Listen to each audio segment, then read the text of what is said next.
न सिर्फ तलवारें लोहा मोल लेती थीं, बल्कि वहां का हर एक व्यक्ति अपने सम्मान, अपनी भूमि और अपनी संस्कृति के लिए प्राणों की आहुति देने को तैयार रहता था। इस भूमि का नाम है मेवाड़, एक ऐसा क्षेत्र जहां इतिहास वीरता की गाथाओं से सजा हुआ है और जहां की मिट्टी में नायक और बलिदानी पैदा होते हैं। मेवाड़ की गाथाएं सिर्फ युद्ध की कहानियां नहीं है, ये उन संघर्षों, उन कठिनाइयों की कथाएं हैं जहाँ आत्मसम्मान और स्वाभिमान को बचाने के लिए हजारों वर्षों की पुरानी सभ्यता ने खून पसीने की आहुति दी। यहाँ के नायक जैसे राणा प्रताप, जिन्होंने अपनी भूमि और संस्कृति की रक्षा के लिए अकबर जैसी विशाल सेना से जंग लड़ी, उन वीरों के अदम्य साहस और आत्मविश्वास ने न केवल उस समय को बल्कि आने वाली पीढ़ियों को भी प्रेरित किया। मेवाड़ की धरती हमें एक और अहम बात सिखाती है कि किसी भी समाज की असली शक्ति उसकी स्त्री शक्ति में छिपी होती है और जब उसका आत्मसम्मान संकट में आता है तो वह अपनी पूरी ताकत से उसे बचाने के लिए हर हद तक जा सकती है। दोस्तों, इतिहास में आपने जौहर के बारे में तो सुना होगा। जब हम मेवाड़ के इतिहास की बात करते हैं तो रानी कर्णावती, रानी पद्मावती और अन्य वीरांगनाओं की कुर्बानियों का जिक्र होता है, जिन्होंने अपनी मातृभूमि की रक्षा के लिए अपने प्राणों की आहुति दी। जौहर केवल एक संकल्प नहीं था, यह एक दर्शन था, एक विश्वास था कि जब तक आत्मसम्मान के लिए जीने की ताकत नहीं होती तब तक मौत से भी डरना नहीं चाहिए। आज हम उनके उस साहस और निडरता की गाथा को सम्मान देते हैं जिनका संघर्ष और बलिदान इतिहास में अमर रहेगा। आज मैं आपको ले चलूंगा मेवाड़ के गौरवमयी इतिहास के उन पन्नों पर जहाँ हर एक युद्ध, हर एक संघर्ष और हर एक आहुति ने इस क्षेत्र को एक नई पहचान दी। ये कहानी केवल एक राजा की नहीं है, बल्कि यह उस पूरे समाज की है जिसने अपना सब कुछ दांव पर लगाकर अपने आदर्शों की रक्षा की। तो आइए और बने रहिए मेरे साथ इस पूरी मेवाड़ गाथा में। वैसे तो मेवाड़ का इतिहास अत्यंत प्राचीन और गौरवमयी है। पुरातात्विक खुदाई से यह स्पष्ट होता है कि ईसा पूर्व दूसरी शताब्दी से लेकर पहली शताब्दी तक इस भूमि पर निरंतर मानव बस्तियां और सभ्यता का अस्तित्व था। महाराणा कुंभा के पूर्वजों का काल गुहाड़ी क्षेत्र से शुरू होता है, जिन्होंने वीरता और साहस के साथ यहाँ अपना साम्राज्य स्थापित किया। उनके वंशज सिहल या गुहिलौत के नाम से प्रसिद्ध हुए, जिनकी एक शाखा सिसोदिया के रूप में जानी जाती है। आगे चलकर इसी वंश में भीम सिंह रावल जैसे महान और बलशाली राजा हुए, जिन्होंने 734 से 753 ईस्वी तक अपनी नीतियों और युद्ध कौशल से राज्य को स्थापित किया और उसे समृद्ध किया। दोस्तों, विदेशी आक्रमणकारियों से मेवाड़ को स्वतंत्र और अखंड रखने के लिए महाराणा भीम सिंह रावल और उनके उत्तराधिकारियों ने अद्वितीय वीरता का परिचय दिया। इनकी शौर्य गाथाएं आज भी सुनाई जाती हैं, जिन्होंने सिंध और मुल्तान तक जाकर अरब आक्रमणकारियों को परास्त किया ताकि वे भारत भूमि पर अपना अधिकार स्थापित करने का साहस न कर सकें। बप्पा रावल के कई पीढ़ियों के बाद उनके वंशज सुमेर सिंह 1191 ईस्वी में जब सिंहासन पर आसीन थे, तब मोहम्मद गोरी ने भारत पर आक्रमण किया था। सुमेर सिंह के 8वें वंशज रतन सिंह के समय 1303 में अलाउद्दीन खिलजी ने चित्तौड़ किले पर हमला कर उसे जीत लिया था। राजपूत महिलाएं अपनी महारानी पद्मिनी के साथ जौहर करके जिंदा जल गईं और उनके वीर पति, पिता और भाई, जिन्होंने कड़ा संघर्ष किया, वे युद्ध भूमि पर शहीद हो गए। रतन सिंह ने दुग्ध, स्वर्ण और शौर्य से सजे बाना पहनकर खिलजी की विशाल सेना से कड़ी टक्कर ली। जब तक इनमें से एक भी राजपूत जीवित था, खिलजी की सेना को उसने आगे नहीं बढ़ने दिया। जब अलाउद्दीन ने चित्तौड़ के दुग्ध महल को घेर लिया तो उसे राख के ढेर के अलावा कुछ भी हाथ न लगा। एक महल में खड़े अलाउद्दीन को समझ नहीं आ रहा था कि अपनी इस जीत पर वह हंसे या रोए। उसने अनेक युद्ध लड़े थे, पर न कभी ऐसी स्थिति का सामना किया था और न इसका कोई हल ही था। बहरहाल, अपने बेटे को चित्तौड़ का सूबेदार बनाकर अलाउद्दीन दिल्ली लौट गया। इसके बाद मेवाड़ के इतिहास के गगन में एक और सितारा उभरा, जिसका नाम था हमीर। हमीर शूरवीर भी थे और महान विचारक भी। उन्होंने सिंहासन पर बैठते ही अपनी सैन्य शक्ति बढ़ाने और राज्य विस्तार की योजनाओं पर काम करना शुरू कर दिया। उनकी आंखों का सबसे बड़ा लक्ष्य चित्तौड़गढ़ था, जो उनके पूर्वज रतन सिंह से खिलजी ने छीन लिया था। उन्होंने अपनी सैन्य शक्ति, सुनियोजित रणनीति और साहस के साथ अंततः चित्तौड़गढ़ जीत लिया। खिलजी के बाद हमीर ने तुगलक से भी कई बार मुठभेड़ की, जिनमें हमेशा वे विजयी रहे। अपने राज्य का विस्तार करने और उसे सुगठित करने के बाद हमीर ने राजगद्दी अपने योग्य पुत्र क्षेत्र सिंह को सौंप दी। हमीर के विषय में एक और उल्लेखनीय बात यह है कि इस वंश में उन्होंने ही महाराणा के उपाधि धारण की थी, जो आगे आने वाले मेवाड़ के शासकों की उपाधि बनी रही। क्षेत्र सिंह के बाद 1382 ईस्वी में महाराणा लाखा और उनके बाद 1433 ईस्वी में मेवाड़ के शासन की बागडोर उनके पुत्र महाराणा कुंभा के हाथों में आई। उन्होंने अपने कुशल शासन और युद्धों में मेवाड़ का विजय पताका फहराकर उसकी प्रतिष्ठा में 4 चांद लगा दिए। अपने राज्य का विस्तार करने के साथ साथ महाराणा कुंभा ने कई दुर्ग बनवाकर उसे सुरक्षित करने का भी प्रयास किया। महाराणा कुंभा के शासनकाल का सबसे खेदजनक और दुर्भाग्यपूर्ण पक्ष यह था कि जो मेवाड़ का इतना सफल और योग्य शासक था, उसे उसके अपने ही अयोग्य पुत्र ने मार डाला। मेवाड़ के वीर सामंत इसे सहन नहीं कर पाए। उन्होंने कुंभा के छोटे भाई रायमल को महाराणा घोषित कर दिया। दोनों भाइयों के बीच युद्ध हुआ, जिसमें रायमल की सेना ने कुंभा को पराजित किया। रायमल के बाद उनका पुत्र राणा सांगा संग्राम सिंह मेवाड़ का शासक बना। राणा सांगा ने 1508 ईस्वी में सत्ता संभालते ही मेवाड़ का सैन्य विस्तार शुरू किया। अपनी विजय पताका फहराते हुए राणा सांगा ने उन सभी राज्यों को फिर से अपने साम्राज्य में शामिल किया, जो कुंभा के बाद मेवाड़ से अलग हो गए थे। राणा सांगा एक महान रणनीतिकार और योद्धा थे, जिनके शरीर पर 80 घाव थे, जो उनकी युद्ध में भागीदारी और साहस का प्रतीक थे। उस समय राणा सांगा के लिए सबसे बड़ा झटका खानवा के युद्ध में बाबर से उनकी हार थी। वे पूरी तरह से टूट गए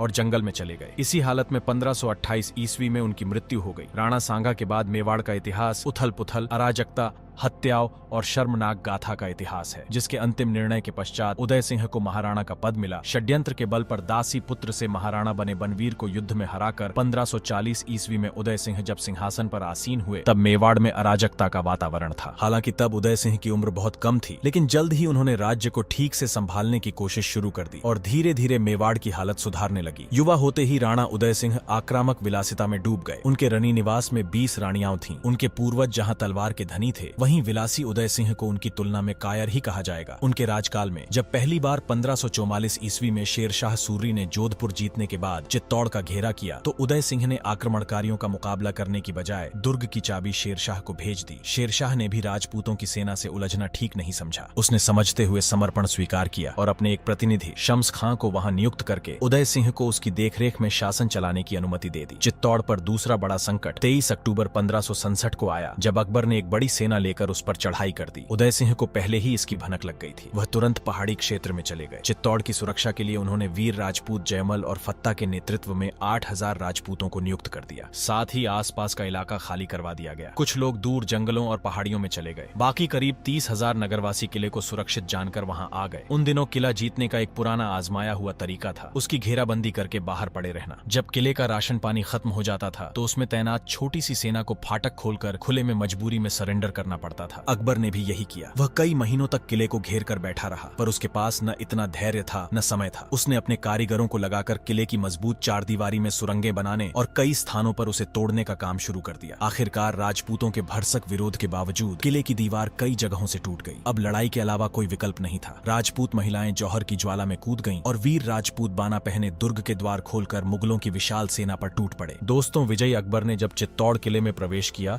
तो न वहां उदय सिंह मिले और न उनका शाही खजाना। चित्ता की राख के अलावा अगर वहां कुछ था तो वो थे नीरसहाय परिवार, जिन्होंने शत्रु के भय से किले में शरण ली थी। अकबर महान कहलाने वाले इस मुगल सम्राट ने इन सबके कत्लेआम का आदेश जारी कर दिया। उन निरसहायों पर मुगल सैनिक टूट पड़े और देखते ही देखते वहां लाशों के ढेर लग गए। राजपूतों की आन बान का प्रतीक चित्तौड़ अब मुगल के कब्जे में था। कुछ इतिहासकारों ने अपनी किताबों में कहा है कि यह उदय सिंह का कपट था कि उन्होंने संपूर्ण शक्ति लगाकर चित्तौड़ को बचाने का प्रयास करने के बजाय एक छोटी सी राजपूत सेना को वहां रक्षार्थ छोड़ दिया और स्वयं कहीं अन्यत्र जा बसे। पर इसका दूसरा पहलू भी है, जिस पर विचार न करना उदय सिंह के साथ अन्याय होगा। चित्तौड़ के लिए लड़ी गई 3 प्रमुख लड़ाइयों पर अगर हम नजर डालें, तो यह स्पष्ट हो जाएगा कि अजय समझे जाने वाले इस दुर्ग को रक्षात्मक रूप से सुरक्षित करना वास्तव में लगभग असंभव था। चित्तौड़ किले के चारों ओर का समतल भूभाग शत्रु सेना को किले के पास ठहरने और किले को घेर कर बसे रहने के लिए पूरी सुविधा प्रदान करता था। शत्रु द्वारा किले की पूरी नाकेबंदी कर दी जाने के कारण बाहर से कोई सहायता नहीं मिलती थी और अंदर रसद की कमी हो जाने पर रक्षकों की सेना को बाहर आकर शत्रु का सामना करना पड़ता था। अलाउद्दीन खिलजी की विजयों के दौरान इसी तरह वीर राजपूत मारे गए थे और महारानी पद्मिनी समेत हजारों राजपूत रानियों ने अपनी इज्जत और सम्मान की रक्षा के लिए जौहर कर लिया। दूसरी बार जब गुजरात के बहादुर शाह ने चित्तौड़गढ़ पर आक्रमण किया, तब भी वही घटना पुनः घटी। रानी कंवरी ने 13,000 राजपूतनियों के साथ जौहर किया और आग में जलकर वीरता की मिसाल पेश की। राजपूत शूरवीर शत्रु से जमकर लड़े, लेकिन अंततः अधिकांश वीर युद्ध भूमि पर शहीद हो गए। उदय सिंह के समय यह तीसरी पुनरावृत्ति थी। महाराणा उदय सिंह ने अकबर की सेना के सामने कभी भी सीधे युद्ध की चुनौती नहीं दी, न ही उन्होंने संघर्ष में अपने संसाधन और प्राणों की आहुति दी, बल्कि उन्होंने समझदारी से काम लिया और किले से बाहर निकलकर सुरक्षित स्थान पर चले गए, जिससे न सिर्फ उनकी जान माल की रक्षा हुई, बल्कि मेवाड़ भी बच गया। राणा उदय सिंह जानते थे कि एक न एक दिन चित्तौड़ जैसे असुरक्षित किले से बाहर निकलना पड़ सकता है और वैसे ही मेवाड़ की सुरक्षा के लिए उनके पास एक सुरक्षित स्थान होना चाहिए। इस सोच के तहत उन्होंने उदयपुर बसाने की योजना शुरू की। उन्होंने वहां एक विशाल झील उदय सागर का निर्माण कराया ताकि पानी की कोई कमी न हो। विशेष रूप से वर्षा काल में जब झील भर जाती तो साल भर के लिए पानी की आवश्यकताएं पूरी हो जाती थीं। उदय सिंह की योजना को कायरता या पलायन कहना उचित नहीं होगा। यह दरअसल एक दूरदर्शिता और समझदारी का उदाहरण था। जैसा कि हम पहले देख चुके हैं, शेरशाह सूरी के हमले से बचने के लिए उदय सिंह ने किले की चाबी शेरशाह के पास भेजकर खुद को सुरक्षित किया था। अकबर ने जब चित्तौड़ पर आक्रमण किया तो उसने निहत्थे नागरिकाएं के साथ जो अमानवीय व्यवहार किया, उसके लिए उदय सिंह को दोषी नहीं ठहराया जा सकता। कदाचित राणा को अकबर जैसे शासक से इतने क्रूर और नृशंस व्यवहार की आशा नहीं थी। दोस्तों, कुछ इतिहासकार इतिहासकारों का यह भी मानना है कि उदय सिंह को किला छोड़कर किसी सुरक्षित स्थान पर जाने की सलाह उनके प्रमुख सामंतों ने दी थी। यदि ऐसा नहीं भी हुआ हो तो भी यह लगभग निश्चित है कि किले को छोड़ने के निर्णय में उनकी सहमति और समर्थन जरूर रहा होगा। मेवाड़ में राजपूत सामंत हमेशा स्वतंत्र और साहसी रहे हैं और वे कभी भी अपने राणा से असहमत होने पर उनका विरोध करने में संकोच नहीं करते थे। इस बात का कोई सबूत नहीं मिलता कि चित्तौड़गढ़ में रहकर मुगलों का सामना न करने का उदय सिंह का निर्णय को लेकर किसी ने विरोध किया हो। आखिरकार अपनी वीरता दिखाने के लिए एक किले में रहकर युद्ध करना और पूरा मेवाड़ संकट में डालना, जनता को बदहाली में फेंकना, युवा पीढ़ी का बलिदान करवाना और फिर भी पराजय का सामना करना, भले ही यह वीरता का उदाहरण हो लेकिन यह समझदारी नहीं थी। यह वीरता और बलिदान पर आधारित पुरानी नीति के विपरीत एक नई नीति थी जिसे कायरता की संज्ञा दी गई, लेकिन ये एक नई सोच का परिणाम था। दोस्तों, अगर उदय सिंह ने धैर्य का पालन नहीं किया होता और अनावश्यक संघर्ष से बचने की बजाय उस रास्ते पर चलते तो उन्हें कायर माना जाता। लेकिन सिंहासन पर बैठने के बाद अपने राज्य की सुरक्षा और उसे मजबूत करने के लिए उन्होंने कई सैन्य अभियानों की शुरुआत की, जिनमें से अधिकांश में वे विजयी रहे। इतना निश्चित है कि उनके आदेश पर उनके सामंतों ने और किशोरावस्था में कदम रखते ही उनके पराक्रमी पुत्र प्रताप ने ये युद्ध लड़े। हालांकि विलासी महाराणा उदय सिंह ने इसमें भाग नहीं लिए। यह सच है कि किसी शासक के लिए स्वयं सेना का संचालन करना या सेनापति होना अनिवार्य नहीं होता, लेकिन फिर भी उस समय की राजपूत मान्यताओं के आधार पर उदय सिंह को कायर कहा गया। राणा उदय सिंह की 20 पत्नियों में से जैलोर के राजवंश की जयवंताबाई ही उनकी प्रमुख पत्नी थी। इसी जयवंताबाई से उनके बेटे महान योद्धा महाराणा प्रताप का जन्म 9 मई 1540 को हुआ। दोस्तों, अलग अलग तथ्यों के आधार होने के कारण एक सटीक उत्तर बता पाना मुश्किल है, लेकिन मान्यता है कि उदय सिंह के सभी रानियों के पुत्रों को मिलाकर करीब 17 पुत्र उनके थे। इनमें से महाराणा प्रताप सबसे बड़े थे और उनकी माता जयवंताबाई पटरानी होने के कारण वह सबसे प्रिय और प्रतिष्ठित परिवार से थी। लेकिन दोस्तों, उदय सिंह विवाह के लिए केवल रूप और युवावस्था को प्राथमिकता देते थे, न कि कीमती गुणों या अन्य विशेषताओं को। इस बारे में एक महत्वपूर्ण घटना उल्लेखनीय है, जिसमें कहा गया है कि अलवर के शासक हाजी खां की एक रखैल थी, रंगराय पात्र, जिसकी खूबसूरती की चर्चाएं दूर दूर तक फैली हुई थी। उदय सिंह को जब यह पता चला तो वह रंगराय पात्र को पाने के लिए बेचैन हो गए। हाजी खां ने पहले मारवाड़ के राजा मालदेव से युद्ध के वक्त उदय सिंह से उनकी मदद ली थी। इस उपकार के बदले उदय सिंह ने हाजी खां से कहा कि रंगराय पात्र उन्हें दे दी जाए, लेकिन हाजी खां ने बहाना बनाया कि पात्र उसकी बेगम है, इसीलिए यह संभव नहीं। इसके बाद उदय सिंह ने क्रोध में आकर अपने सामंतों की राय के विरुद्ध जाकर अलवर पर आक्रमण करने का आदेश दे दिया। हाजी खां जानता था कि मालदेव और उदय सिंह में 36 का आंकड़ा है, इसीलिए इस बार उसने सहायता के लिए मालदेव से गुहार लगाई। मालदेव ने उसकी मदद के लिए एक सेना भेज दी। इसकी सूचना मिलने पर भी उदय सिंह ने आक्रमण करने का अपना इरादा नहीं बदला। फलस्वरूप उनकी सेना को शर्मनाक हार का सामना करना पड़ा। ऐसा परिणाम स्वाभाविक ही था। एक तो उदय सिंह की सेना की संख्या हाजी खां और मालदेव की संगी सेना से बहुत कम थी। दूसरा कारण, जो शायद उदय सिंह ने समझने की कोशिश नहीं की, वह था सैनिकों का मनोबल। अपने देश की रक्षा के लिए लड़ते हुए सैनिक अपनी सारी जान लगा देता है, लेकिन किसी भी स्त्री को अपने राजा के लिए छीनने के लिए लड़ने और अपनी जान गंवाने का जोखिम वह किस हौसले से उठाएगा। बहरहाल, इतना बड़ा रनिवास होते हुए भी राणा उदय सिंह हर वक्त सुंदर स्त्री की तलाश में रहते थे और राग रंग में डूबे रहते थे। ऐसे विलासी उदय सिंह के यहाँ 9 मई 1540 को एक पराक्रमी पुत्र प्रताप का जन्म हुआ। वे उदय सिंह के सबसे बड़े पुत्र थे। राणा उदय सिंह की पटरानी जयवंताबाई उनकी माता थीं। दोस्तों, विलासी होने के बावजूद